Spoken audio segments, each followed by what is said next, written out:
Okay, तो ये हमारा डेटा सेट हम एक छोटा सा बना रहे हैं, ठीक है। वन इनकम उसकी फॉर एग्जांपल 5000, सेविंग उसकी let's say that 1000, risk low risk. अच्छा, एक चीज़ और देखें, आपको वेट करना पड़ता है बाज़ औक़ात, और मुझे भी आपको एडमिट करना पड़ता है मीटिंग में, तो मैं आपको उसका पासवर्ड और जो है की दे देता, मीटिंग आईडी दे देता हूँ, और मीटिंग का जो है आपको मैं पासवर्ड दे देता हूँ, तो आप उसको लिंकअप कर सकते हैं।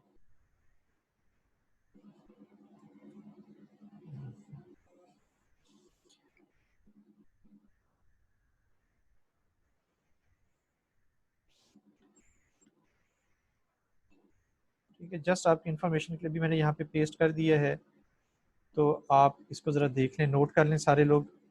ठीक, यहाँ पे देखें मीटिंग आईडी आपके पास चल रही है 79143595174 और पासवर्ड है उसका 6P कैपिटल P 2PS8। ये आप सारे लोग नोट कर लें ताकि आपको वेट ना करना पड़े कि जी मैं एक्सेप्ट करूँगा तो आप आएंगे। सो अब मैं एक्सेप्ट नहीं करूँगा, आप इस तरह से कनेक्ट हों, ठीक है, मीटिंग आईडी और मीटिंग इन्फॉर्मेशन दूसरी प्रोवाइड करके कनेक्ट हो जाएं।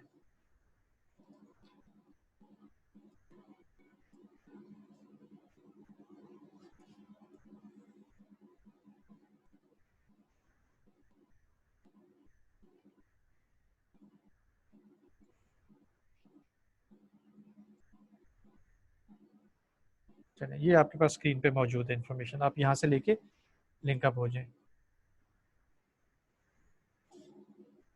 अच्छा, T2, हम T2 के लिए डेटा प्रोवाइड करते हैं। बेटा मैं आपको बार बार एक चीज़ कह रहा हूँ,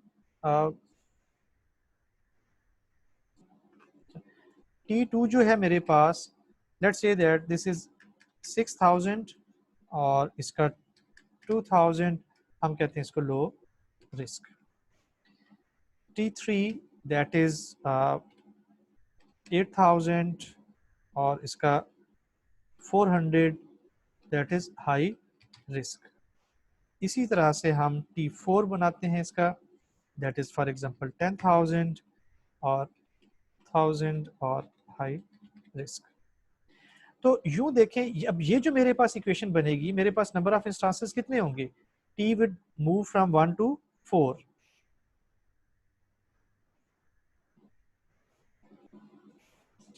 तो अब ये आपको समझ आ गया कि ये x कैसे है t, ठीक है ना।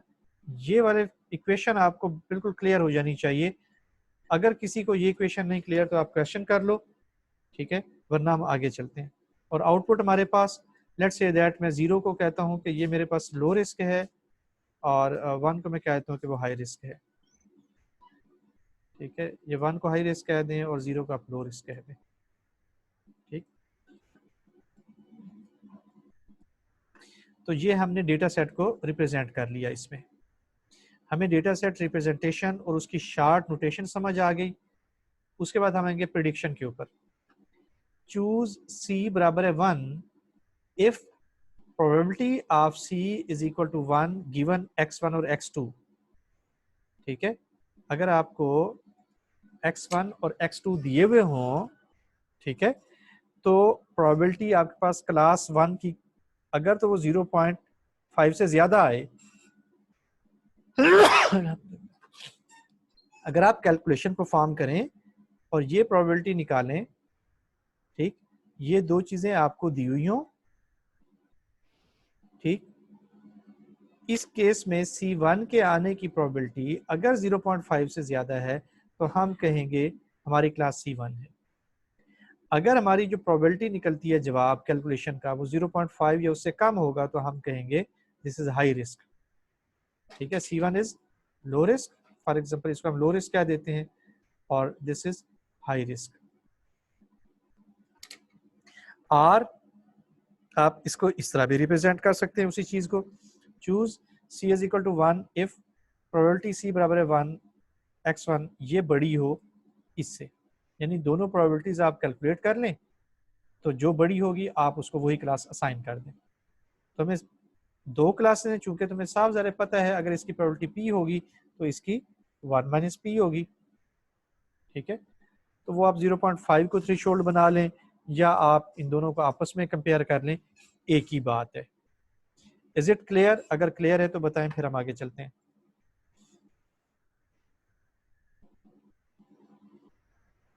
जी, आप लोग मुझे मैसेज करके बेटा बता दो कि क्या ये clear? Okay, now we move toward the next slide. Bayes rule हमने लास्ट टाइम देखा था, उसको मैं रिवाइज कर देता हूँ आपको। ठीक है, ऊपर वाले फिगर को हम छोड़ देते हैं, हम सिर्फ इस फिगर को देखते हैं। इसमें यहां से हम देखना शुरू करते हैं। Probability of A, it is called prior, the probability A being true. This is the knowledge, ये हमें पहले पता होता है। कहाँ से पता होता है? डेटा को देख के पता चलता है। प्रोबेबिलिटी ऑफ बी, मार्जिनलाइजेशन, ये भी हमें पता होता है। कहाँ से? डेटा को देख के। ठीक है, या जो डेटा आया है, करंट क्यूरी डेटा है, उसको देख के हमें ये पता होगा।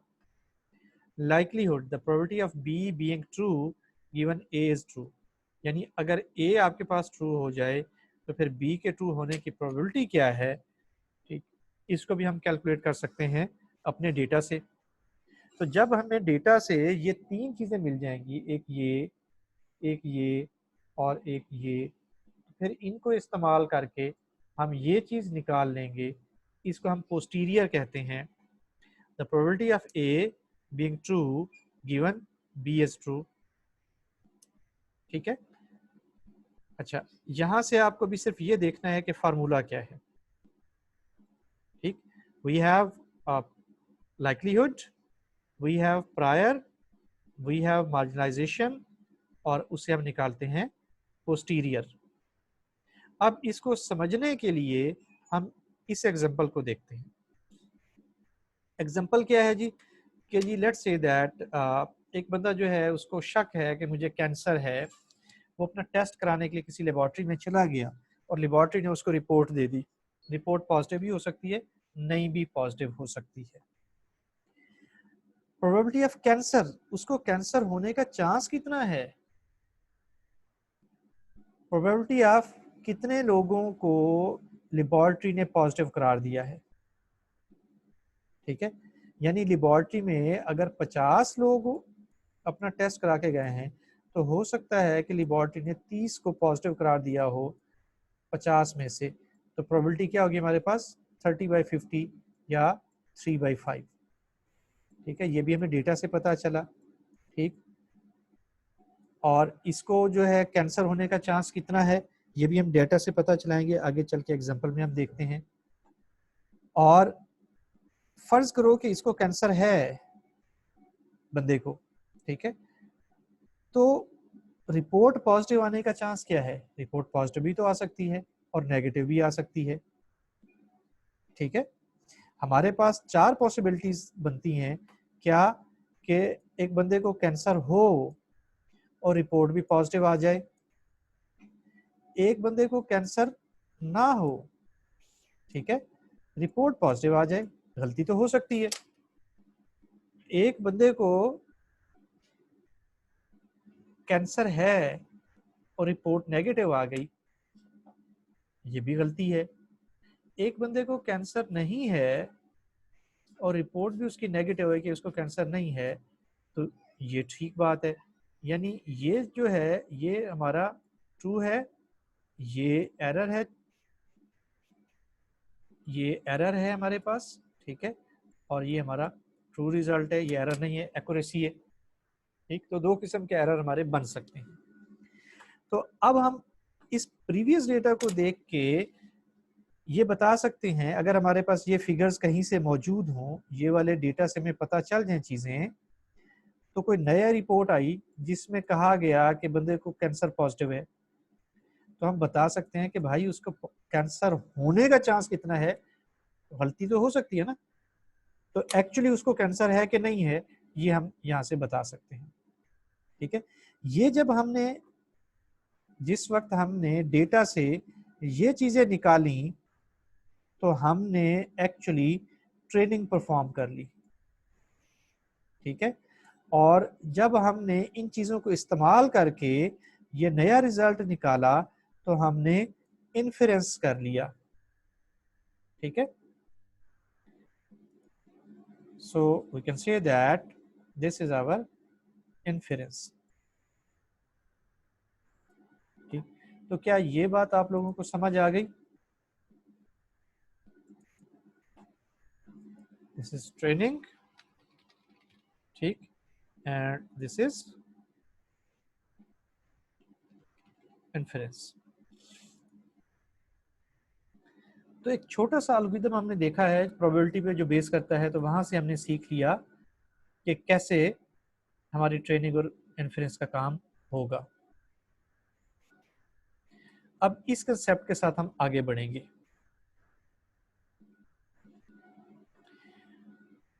ये वही चीज है, ये प्रायर, ये इधर लाइक्लीहुड पहले लिखा हुआ था और ये प्रायर बाद में लिखा हुआ था, उसे कोई फर्क नहीं पड़ता, आप इनको आगे पीछे भी लिख दें, ठीक है। और ये पोस्टीरियर है और ये एविडेंस है, इसको एविडेंस भी हम बोलते हैं।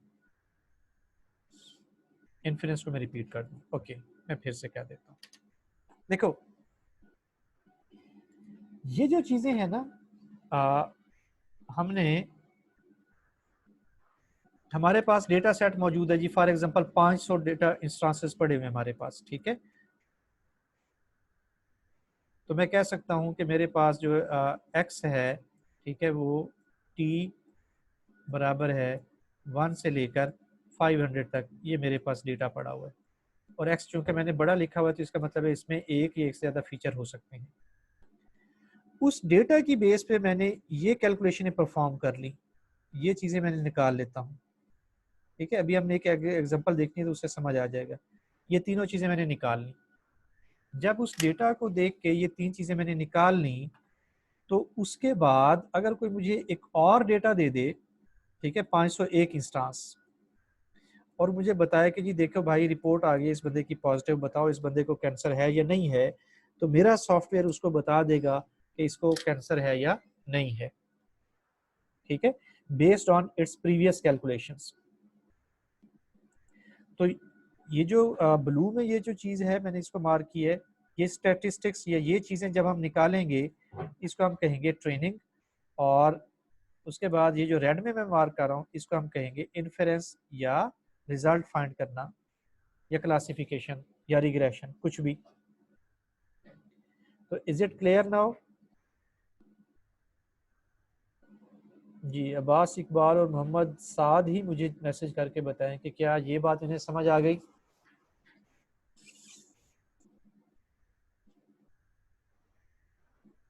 गुड, अब्बास आपको समझ आ गई, शाबाश, नाइस। तो ये फार्मूला लिख लें, अपने पास लिख लें पेपर के ऊपर ना, ठीक है, बेशक ये वाला लिख लो, ये भी आगे इस्तेमाल करेंगे हम।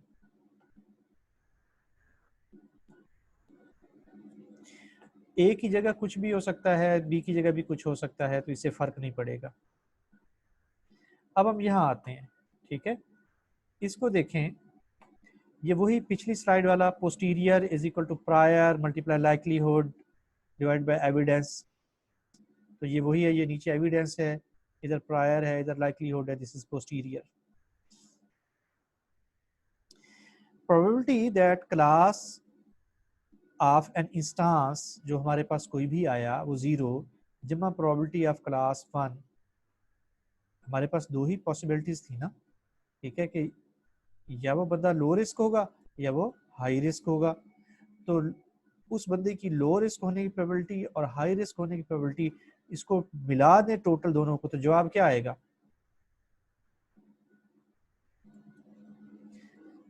1 ही आएगा ना, कि टोटल प्रोबेबिलिटी 1 होती है। और हमारे पास दो ही क्लासेस हैं, तो किसी भी बंदे के एक क्लास में लाए करने की प्रोबेबिलिटी और दूसरी क्लास में लाए करने की प्रोबेबिलिटी, ठीक है।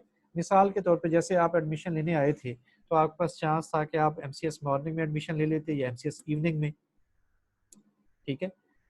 तो दोनों का चांसेस क्या था? 100% था कि एडमिशन तो आपने लेना है। अब वो उसमें लें या उसमें, टोटल मिला के आपका एडमिशन होना है, ठीक। अच्छा, ये हमें नजर आ गया, ठीक।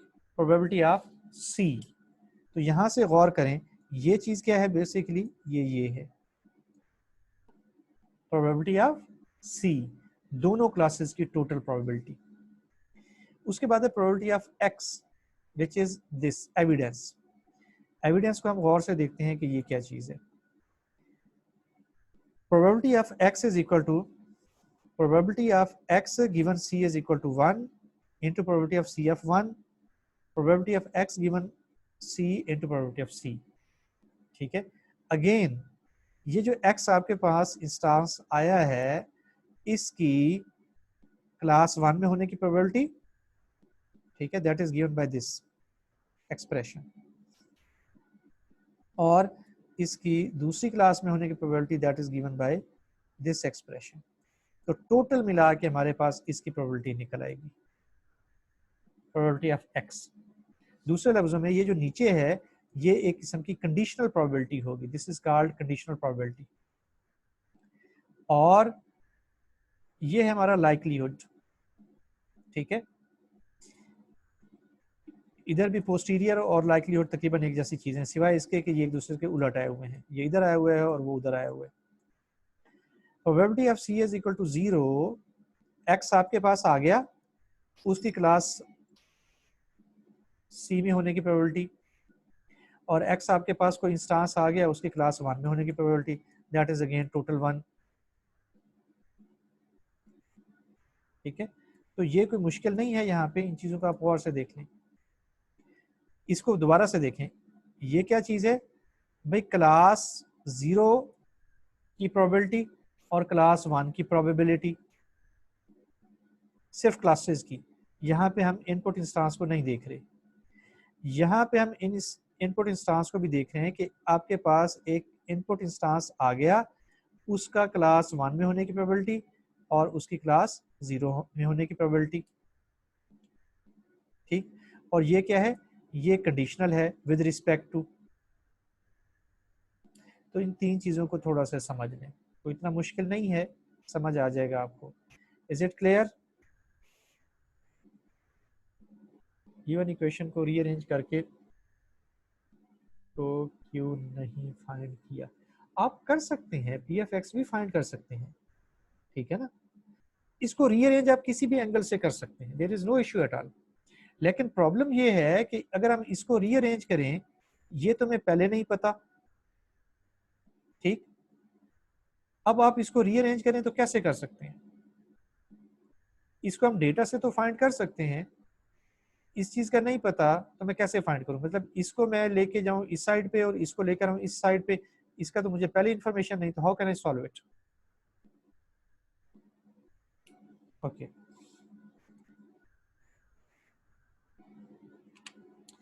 अब हम उसी चीज को जहन में रखते हुए इस एग्जांपल को गौर से देखें और हमें ये समझ आ जाएगा, ठीक है।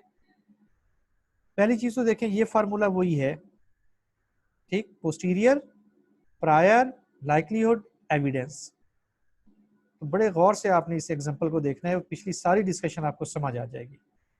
हमारे पास डेटा क्या है, वेदर सनी हो सकता है, ओवरकास्ट हो सकता है, रेनी हो सकता है, ये उसकी पॉसिबिलिटीज हैं, ठीक। और हम फर्क कोई भी है, क्रिकेट प्ले करना है या नहीं करना है हमने, या लड़कियों की बात करें तो लूडो प्ले करनी है या नहीं करनी है, तो उसका हम डिसीजन करते हैं based on the weather season. तो सबसे पहले इसमें देखें, टी मेरे पास जो नंबर ऑफ इंस्टांसेस हैं दैट रेंजेस फ्रॉम, ठीक, 1 2 3 4 5 6 7 8 9 10 11 12 13 and 14, so I have 14 instances with me, ठीक है, इन माय डेटा टेबल। अब वेदर की हम फ्रीक्वेंसी टेबल बनाते हैं यहाँ पे, ठीक है, ये ऊपर हेडिंग है तो इसको हम यूं कर लेते हैं। ओवरकास्ट, ओवरकास्ट हमारे पास एक दफा आया है, दूसरी दफा आया है, तीसरी चौथी दफा, 4 दफा ओवरकास्ट आया है। और जब भी ओवरकास्ट आ रहा है तो हम प्ले करते हैं, गेम को प्ले करते हैं, ठीक है। ये बेसिकली इसको यहाँ पे ऐसे होना चाहिए था, ओके। और जब रेनी होगा सीजन तो यहाँ पे मैं 0 पुट कर सकता हूँ, ठीक है ना। आई कैन पुट हियर 0, यहाँ पे 0 पुट कर दें। रेनी होगा तो रेनी के केस में यहाँ देखें, एक दफा ये रेनी, एक ये रेनी, एक ये रेनी, एक ये और रेनी, एक ये वाला फाइनल आखिरी वाला, ठीक है। तो टोटल मेरे पास 5 इंस्टांसेस हैं रेनी के। तो रेनी के 5 इंस्टांसेस को देखते हुए 3 दफा अगर रेनी है तो उसमें मैंने प्ले नहीं करना, और 2 दफा रेनी है तो मैं प्ले करूंगा, ठीक है। ऐसे ही मैंने सनी के लिए डेटा लिया, ऐसे ही मैंने, अच्छा, तो ये 3 चूंकि वेरिएशंस थी मेरे पास तो मैंने 3 वेरिएशंस उसके निकाल ली। तो अब आप मुझे मैसेज करके बताएं कि क्या ये फ्रीक्वेंसी टेबल आपको समझ आ गया, क्योंकि ये समझ आ जाए तो फिर हम आगे चलेंगे। ओके गुड, आसान था, कोई मुश्किल नहीं। अब हम डेटा से चीजें निकाल रहे हैं, ये जहन में रखिएगा। अब हम आते हैं लाइक्लीहुड टेबल के ऊपर, ठीक। वेदर उसी तरह से हम इसको जो है, just I give here this and I draw a line over here like this, ठीक है। वेदर जो है हमारे पास, और इसको मैं 0 यहाँ पुट भी कर देता हूँ ताकि क्लियर हो जाए। ओवरकास्ट 0 4, तो ये देखें लाइक्लीहुड में कैसे निकाल रहा हूँ। 4 ओवर 14 ये क्या चीज है, 4 यस है, ठीक है। So it would be play let probability of play given, play बराबर yes, given weather is equal to overcost, that is given by 4 over 14। ये बात समझ आ गई जी, ये बात समझ नहीं आई, सादा सी बात है। देखें हम जो है अभी सिर्फ इस लाइन को देख रहे हैं, इस रो को हम देखेंगे, ठीक है। W0 इसलिए लिया है हमने कि यहाँ पे है नहीं ना हमारे पास। ओवरकास्ट अगर हो वेदर तो कहीं पे नो है आपके पास, गौर करें।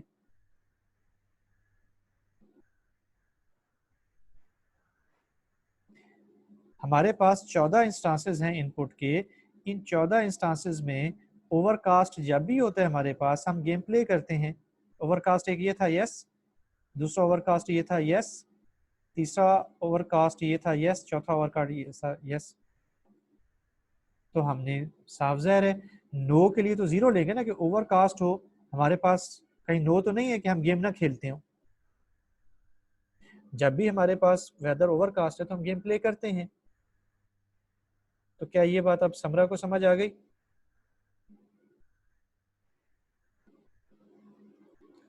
जी समरा, ओके। और इसी तरह हमने 4 कहाँ से लिया कि जी 4 टाइम हमारे पास ओवरकास्ट के केस में हम यस प्ले करते हैं, तो 4 ओवर 14 आ गया, ठीक है। यानी अगर वेदर ओवरकास्ट हो, ये टोटल इस पे निकाला हुआ टोटल है, ये मैं इसको दोबारा से जरा एक्सप्लेन कर देता हूँ।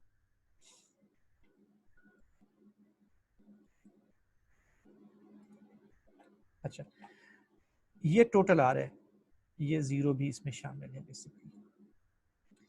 अगर हमारे पास वेदर जो है वो ओवरकास्ट है तो हम 4 दफा ऐसी सिचुएशन है, probability of weather is equal to overcast, basically हम ये देख रहे हैं, यस नो को भी नहीं देख रहे, ठीक है। So that is 4 over 14। Probability of weather is equal to rainy, that is 5 over 14। Probability of weather equal to sunny, that is again 5 over 14। तो क्या ये बात आपको समझ आ गई? यहाँ तक ये वाला टेबल, जी, मैसेज करके बताओ मुझे कि क्या ये आप लोगों को समझ आ गया। गुड, ठीक है। अच्छा, अब हम आते हैं यहाँ पे, इसको देखते हैं। यहाँ पे देखें कि प्रोबेबिलिटी ऑफ, अब हम वेदर के उस पे नहीं जा रहे कि वेदर किस किस्म का होगा। नो की 5/14 और यस प्ले की जो है 9/14 है हमारे पास प्रोबेबिलिटी। ये बात भी समझ आ गई।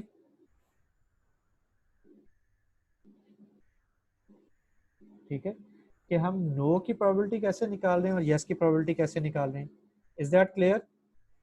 गुड। तो इन कंसेप्ट को जहन में रख के फिर हम आगे चलते हैं। अच्छा,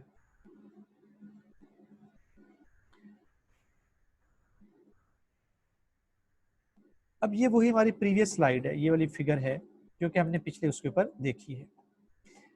हियर इट वाज 0, ठीक है। सो 4/14, 5/14, 5/14, 5/14, 9/14, ये में समझ आ गया। Step 3, use Naiba's equation to calculate the posterior probability for each class। ठीक, अब क्या है हमारे पास, ये जरा गौर करें। हम ये फाइंड करना चाहते हैं कि अगर वेदर सनी हो तो क्या हम प्ले करेंगे या नहीं, प्ले करने की प्रोबेबिलिटी निकालें।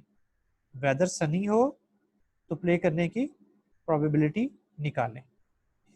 तो ये हमारा लाइक्लीहुड है कि यस सनी, यानी सनी पे यस कितनी दफा आता है। ठीक है, यस प्ले कर रहे हो और वेदर सनी हो, तो यहां आप गौर करें, यस ये तो 3 आ रहा है, ये वाली चीज।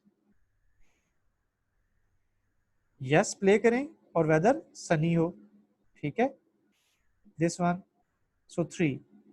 और टोटल हमारे पास जो है 3/9, होल्ड ऑन, यस, हाँ, टोटल यस के कितने हमारे पास 9 है। सो 3 टाइम, गौर करें फिर से, यस की ये टोटल यस की प्रोबेबिलिटी, यस कितनी दफा है, ठीक है, और जब यस हो और वेदर भी सनी हो तो ये प्रोबेबिलिटी कितनी दफा है, ठीक है, वो 3/9 होगा, ये 3 और ये टोटल 9। फिर से इस बात को समझें, ठीक है, कि हम क्या कह रहे हैं। हम ये कह रहे हैं, चलें इसको इसको बाद में समझते हैं, पहले इसको देख लेते हैं। प्रोबेबिलिटी ऑफ यस, यस की प्रोबेबिलिटी कितनी है हमारे पास, दैट इज 9/14, ये हमें पता है। प्रोबेबिलिटी ऑफ सनी, सनी होने की प्रोबेबिलिटी क्या है हमारे पास, 5/14, सो वी हैव 5/14। ये भी हमें पता चल गया, ये भी हमें पता चल गया। इसको दोबारा डिस्कस करते हैं। तो आप मुझे बताओ क्या यहाँ तक ये समझ आ गया, ये दोनों पॉइंट, ठीक है, probability of Sunny and probability of yes. Okay, अब हम इसको फिर से देखते हैं कि जी यस होना चाहिए हमारे पास, क्या होना चाहिए, यस और सनी, ठीक, ये दोनों चीजें। तो यस हमारे पास कितने हैं, 3 दफा, और सनी, ठीक है, टोटल यस है 9 टाइम। तो यहाँ पे जो चीज आ रही होगी इसकी टोटल हम निकालेंगे, वो कितना है, 9 टाइम। और यस तो आ चुका, अब सनी आने की क्या प्रोबेबिलिटी है, तो सनी हमारे पास कितनी दफा है, 3 दफा है, 3/9 आ जाएगा ये। इस बात को जहन में क्लियर कर लो,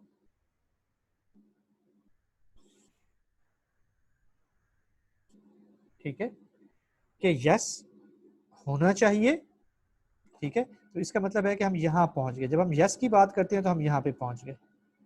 और उसके बाद उसने कहा सनी भी होना चाहिए, सनी आने की प्रोबेबिलिटी क्या है, तो सनी 3 टाइम आ रहा है, यस 9 टाइम आ रहा है, 3/9 हमारे पास इसकी प्रोबेबिलिटी आ गई, ठीक। अब हमने डेटा से ये चीजें निकाल ली, ये तीनों चीजें। अब हम बताएंगे कि भाई वेदर है सनी, क्या हम प्ले करेंगे या नहीं। तो हमने वैल्यूज पुट कर दी और हमारे पास ये निकल आया जवाब, हम प्ले करेंगे। समझ आई बात या नहीं। जी, you people message me and let me know.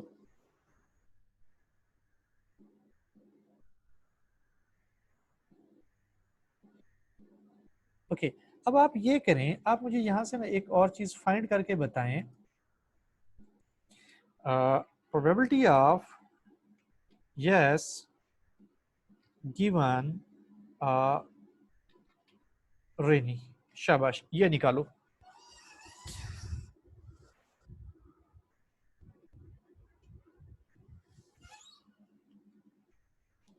Hurry up.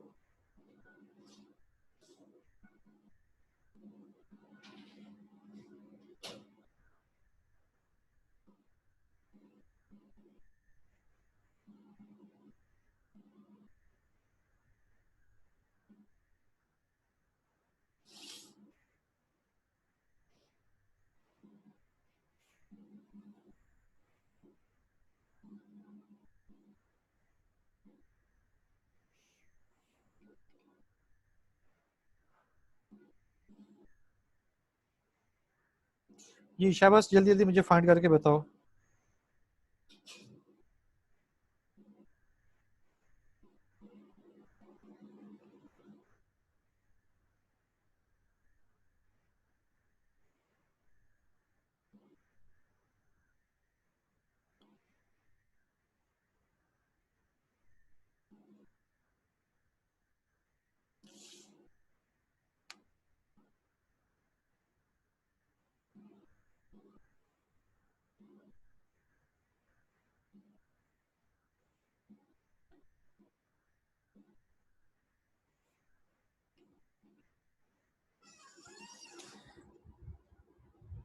जी बेटा, आसान सा काम है, कैलकुलेट करके बताएं मुझे।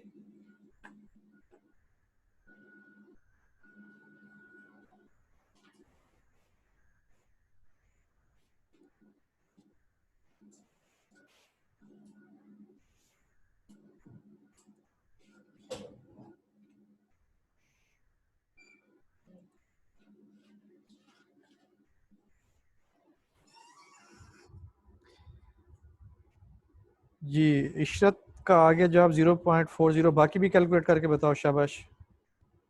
बुशरा का है जी 1.13। 1.13 तो नहीं हो सकता। We are getting the probability, it could never be greater than 1।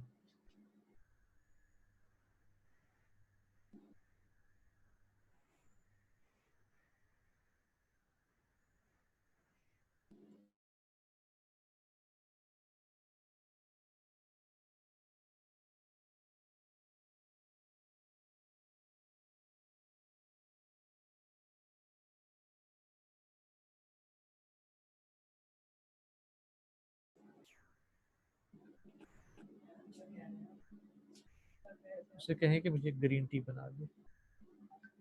Ji 0.39 you people are giving. Let हम देखते हैं इसको कि क्या है ये। Probability of yes given rainy. ठीक है, मैं इस फार्मूले को दोबारा से लिख देता हूँ ताकि हम अंडरस्टैंड कर पाएँ। हमारा सेशन का टाइम ख़त्म हो रहा है। मैं इस सेशन को क्लोज करके फिर दोबारा शुरू करता हूँ। ठीक, so I end the meeting and then I start it again.